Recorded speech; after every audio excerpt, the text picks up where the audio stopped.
السلام علیکم ورحمۃ اللہ وبرکاتہ۔ نحمدہ ونصلی علی رسولہ الکریم، اما بعد فاعوذ باللہ من الشیطان الرجیم، بسم اللہ الرحمن الرحیم۔ ناظرین کرام، میں آپ کے سامنے پروگرام لے کر حاضر ہوا ہوں، چمکتے ستارے، صحابہ کرام رضوان اللہ علیہم اجمعین کی زندگی کے مختلف پہلو اور ان کا اسلام قبول کرنا۔ تو آج گفتگو ہوگی سیدنا حضرت عمر فاروق رضی اللہ تعالیٰ عنہ، خلیفہ دوم، خلیفہ برحق کی زندگی پر۔ سیدنا حضرت عمر فاروق رضی اللہ تعالیٰ عنہ جلیل القدر صحابی، اور ان کی دورہ خلافت کے اندر اسلام کو دور دور تک پھیلا دیا گیا۔ اسلام کی سرحد جو کہ بہت وسیع ہو گئی، اور سیدنا حضرت عمر فاروق رضی اللہ تعالیٰ عنہ نے اپنی دورہ خلافت کے اندر ایک مثالی اور بہترین خلافت کا دور گزارا، اور کئی ادارے، کئی محکمے،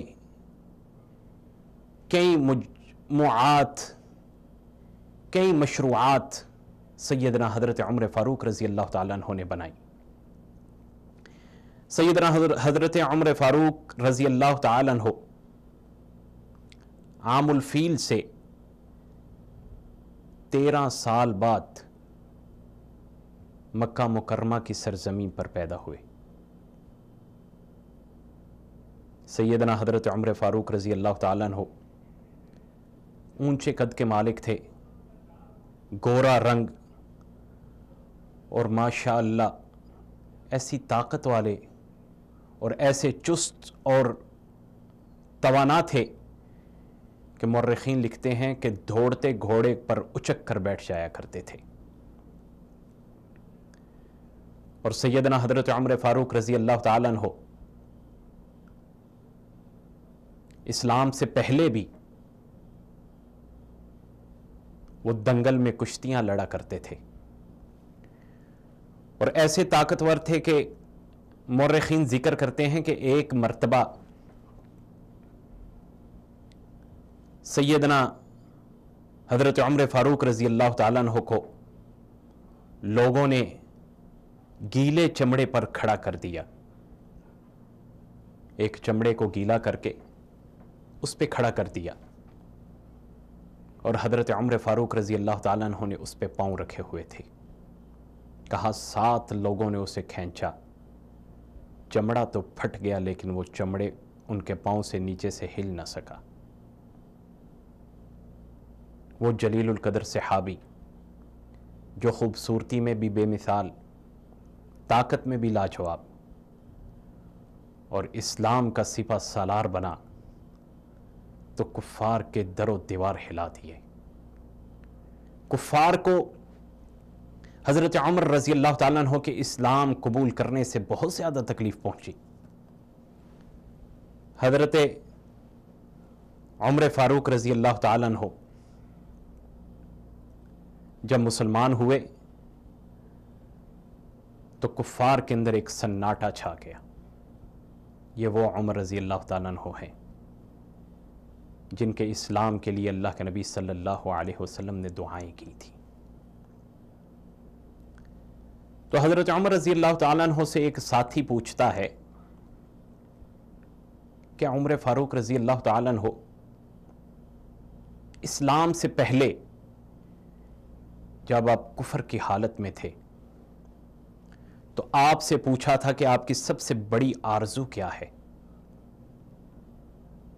تو آپ کا جواب تھا کہ 100 اونٹوں کا ریوڑ ہو اور میں ان اونٹوں کو چراؤں اور ان اونٹنیوں سے دودھ پیوں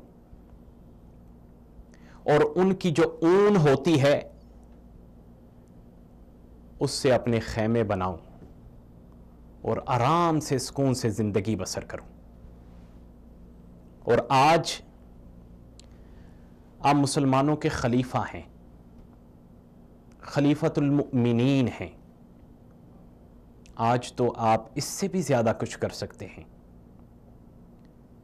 آج تو آپ 100 کیا 1000 کیا 10,000 اونٹوں کو بھی اپنے ریوڑ کے اندر شامل کر سکتے ہیں. تو کہا کہ آج آپ کی کیا خواہش ہے؟ سیدنا حضرت عمر فاروق رضی اللہ تعالیٰ عنہ کہتے ہیں کہ آج میری خواہش ہے کہ دین محمدی کا پرچم دنیا کے آخری کونے تک پھیل جائے. دین اسلام کی سرحدیں وسیع سے وسیع ہو جائیں. آج میری سب سے بڑی اور یہی خواہش ہے. یہ ہے اللہ کے نبی صلی اللہ علیہ وسلم سے محبت کہ جب محبت پالی ہے تو دنیا کی ہر خواہش دل سے نکل گئی. صرف دین اسلام کی پرواہ لیے پھرتے ہیں. یہی تڑپ ہے دل کے اندر. تو حضرت عمر فاروق رضی اللہ تعالیٰ عنہ کے بارے میں آقا نامدار پیغمبر مصطفیٰ سید الکونین حضرت محمد رسول اللہ صلی اللہ علیہ وسلم ارشاد فرماتے ہیں کہ اگر میرے بعد کوئی نبی ہوتا تو وہ عمر ہوتا، کیونکہ آپ تو خاتم النبیین تھے. آپ پر آ کر نبوت کا سلسلہ ختم ہو گیا. کہا کہ اگر میرے بعد کوئی نبی ہوتا تو وہ عمر بن خطاب رضی اللہ تعالیٰ عنہ ہوتا. وہ سیدنا حضرت عمر رضی اللہ تعالیٰ عنہ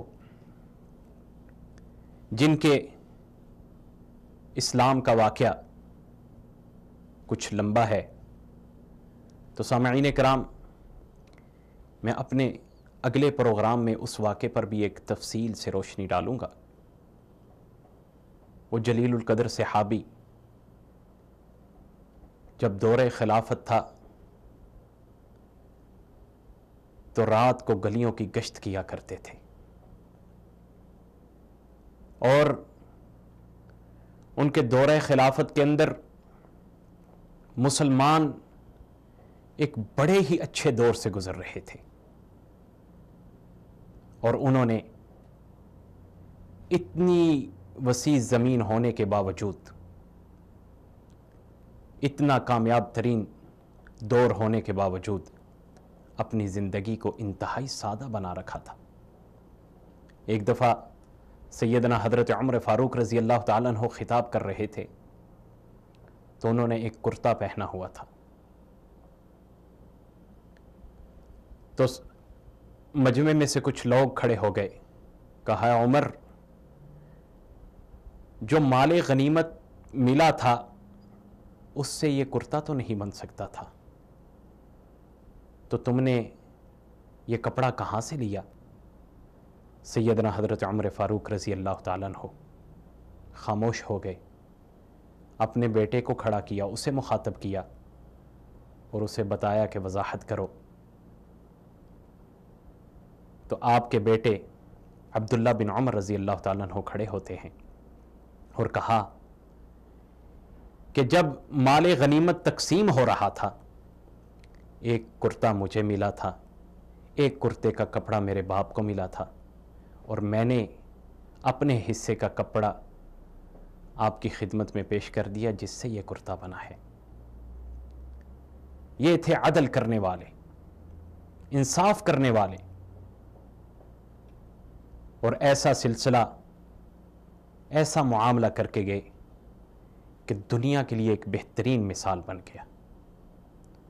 تو سامعین کرام، میں آپ سے اجازت چاہوں گا اگلے پروگرام تک کے لیے. تو انشاءاللہ اسی سلسلے کو آگے بڑھاتے ہوئے آپ سے پھر ملاقات ہوگی. مجھے چمکتے ستارے پروگرام کے ساتھ اجازت دیجیے. اللہ ہم سب کا حامی و ناصر ہو. السلام علیکم ورحمۃ اللہ وبرکاتہ.